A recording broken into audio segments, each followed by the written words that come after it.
Nag-message sa akin yung isang agent sa Mitsubishi na may test drive yung 2024 Triton Athlete 4x4. Kaya hindi na ako nag-isip pa, punta na lang agad para na rin ma-compare ko siya dito sa Hilux. Kahit na hindi sila same ng specification, gusto ko din malaman yung NVH, lalo na yung ride quality kung malayo nga ba dito sa Hilux. New generation na siya, kaya medyo mataas yung expectation ko pagdating sa improvement.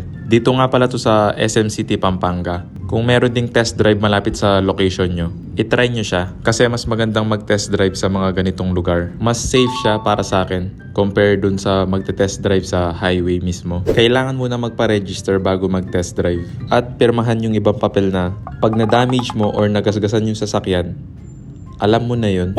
Dalawa lang daw yung color option dito sa Triton Athlete.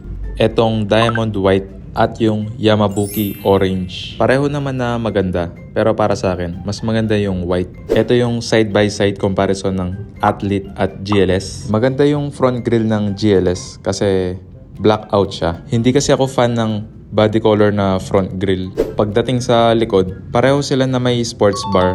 Magkaiba lang sila ng design. Yung sa Athlete, mas maganda siya, pero plastic yung design niya. May pa-free coffee din sila habang waiting sa test drive. Comment nyo nga kung ano masasabi nyo sa bagong design ng Triton. Eto na nga yung test drive. Bali ako muna yung nasa passenger seat kasi ide-demo muna nila kung ano yung gagawin ko mamaya. Una nandito yung acceleration test at brake test. Mabait naman yung guide at maayos yung pagka-explain kung ano yung gagawin.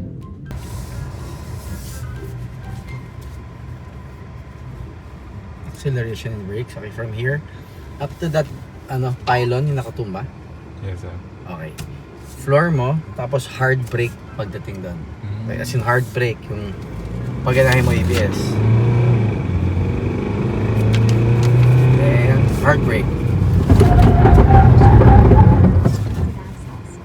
Yung acceleration niya, okay naman. Yung braking power niya, maganda siya. Kasi maiksi lang yung naging braking distance namin. Kahit nung ako na yung nag-drive, hindi rin ako umabot dun sa mga cone. At para sa akin, normal lang yung may nose dive. Kasi umabot na ng 80 kilometers per hour. Tapos biglang hard brake. Kaya para sa akin, normal lang naman yun.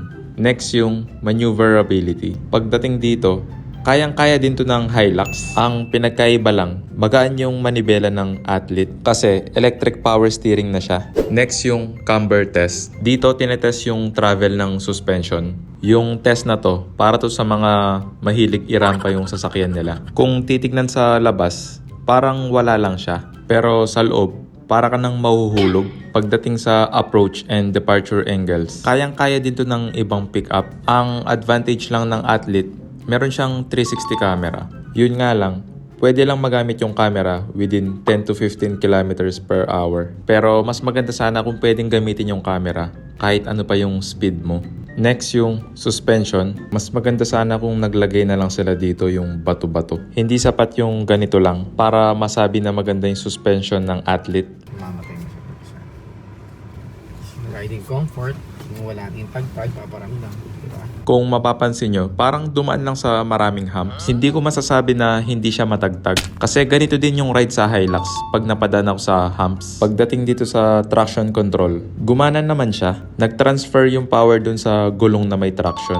Pero nung ako yung nag-try, hindi ko nagamit yung traction control. Siguro maganda yung buwelo ko, kaya hindi na dumulas yung sasakyan. Pero dahil 4x4 to, kahit dalawang gulong pa yung dumudulas, sigurado na makakaahon siya or abante. Next yung mogul driving. Dito, tinetest pa rin yung travel ng suspension. Dito medyo hindi na ako na-impress kasi kayang-kaya din to ng ibang pickup. Lalo na yung Hilux. Pero overall, maganda rin tong Triton Athlete.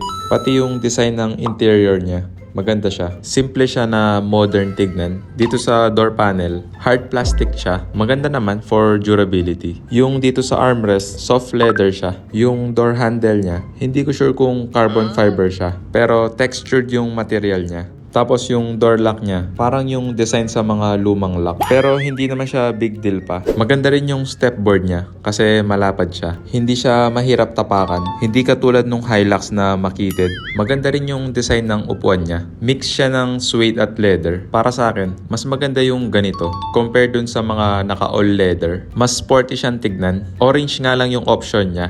Wala siyang black. Meron din siyang rear air vent sa likod. Pero ang alam ko, hindi siya AC vent. Parang binubugan niya lang yung hangin galing sa front AC papuntang back seats. Maraming nagsasabi na mas maganda daw yung design ng last generation na Strada. Pero para sa akin, mas maganda to compare dun sa Strada. Mas malaki na kasing tignan yung Triton. Pero syempre, kanya-kanya yan ng preference. Para sa akin, mas maganda yung exterior at interior nitong Triton compare dun sa Strada. Pa-like na lang and subscribe.